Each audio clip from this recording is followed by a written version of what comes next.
You're in what's now northern Spain, 48,000 years before anyone writes anything down. A flint edge catches your forearm instead of the branch you meant to cut.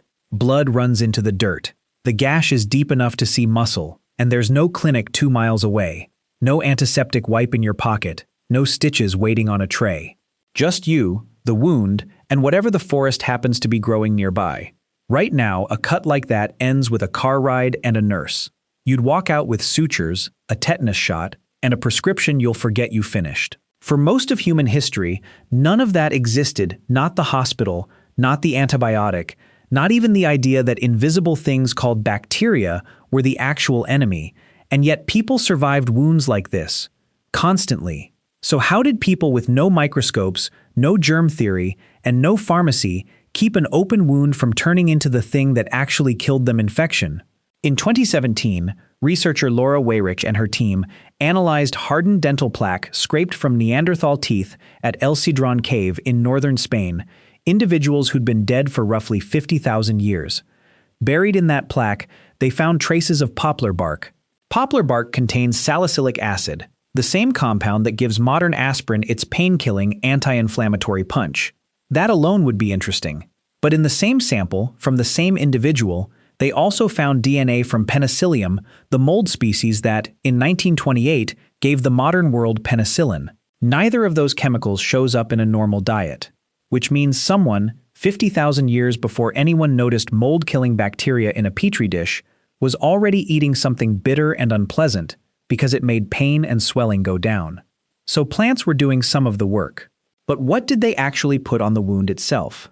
That question sent a team led by archaeologist Tjark Siemsen at the University of Cologne and the University of Oxford back to something Neanderthals were already making in huge quantities: birch tar. Birch tar shows up at Neanderthal sites going back roughly 80 to 40,000 years, including a fingerprint-marked lump found at Königsaue in Germany. For decades, the assumption was simple: it was glue, used to fix a stone point onto a wooden shaft. In 2026, Siemsen's team recreated that tar using the same fire pit methods Neanderthals had access to, then tested it directly against Staphylococcus aureus, a bacterium that today causes a huge share of wound infections. Every single extraction method they tried produced tar that slowed the bacteria's growth. Anyone processing that tar by hand would have had it coating their skin for hours. If they were nursing a cut at the same time, it would have been sitting right on top of it. Everyone assumes birch tar was purely a craft material Neanderthal superglue and nothing else. The lab results say otherwise. The same substance on their hands for tool making was quietly working as an antiseptic every time it touched broken skin. Move forward roughly 45,000 years, to 1991, when 2 hikers found a body melting out of a glacier in the Ötztal Alps. Ötzi the Iceman had been dead for 5,300 years, and among his belongings was a strip of leather threaded through 2 chunks of a bracket fungus called Piptoporus betulinus birch polypore. Birch polypore isn't edible in any appealing sense. It's tough, bitter, and shaped like a hoof growing sideways out of a tree trunk. But it contains agaric acid, which lab work has confirmed acts against intestinal parasites and against several strains of bacteria, including ones tied to skin infection. Ötzi's gut, when researchers examined it, was full of whipworm eggs. He was carrying, on a string around his neck, one of the very few natural substances in his environment capable of doing something about that, and about an open wound, if he had one. But there's a problem with treating any of this as isolated folkluck.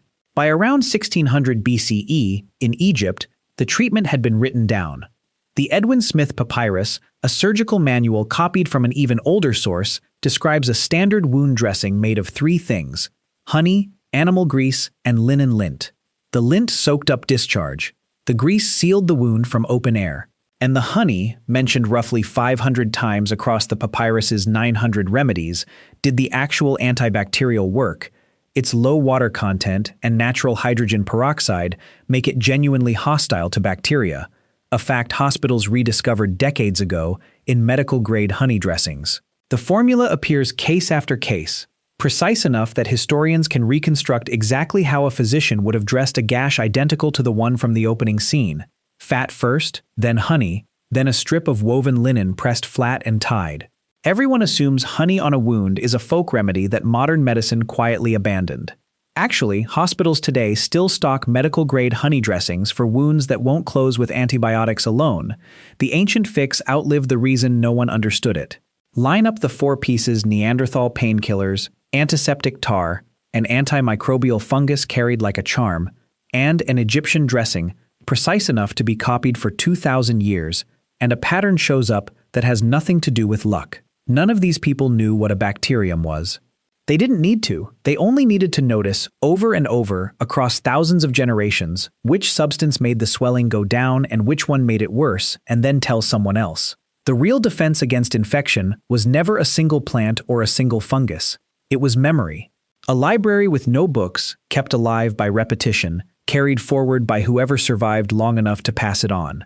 Go back to that gash on your forearm, 48,000 years before anyone writes anything down. Someone presses bitter bark against it, or tar still warm from the fire, and sits with you until the bleeding slows. They don't know why it's working. They just know because the person who taught them knew, and the person before that knew too. You live in the version of the world where that chain finally got written down, bottled, and shelved. You barely have to remember any of it. Somewhere in the 6-hour wait at urgent care, it's worth remembering, the knowledge came first, the building came after. 48,000 years ago, an open wound didn't come with a waiting room, no stitches, no antiseptic, no idea that bacteria even existed.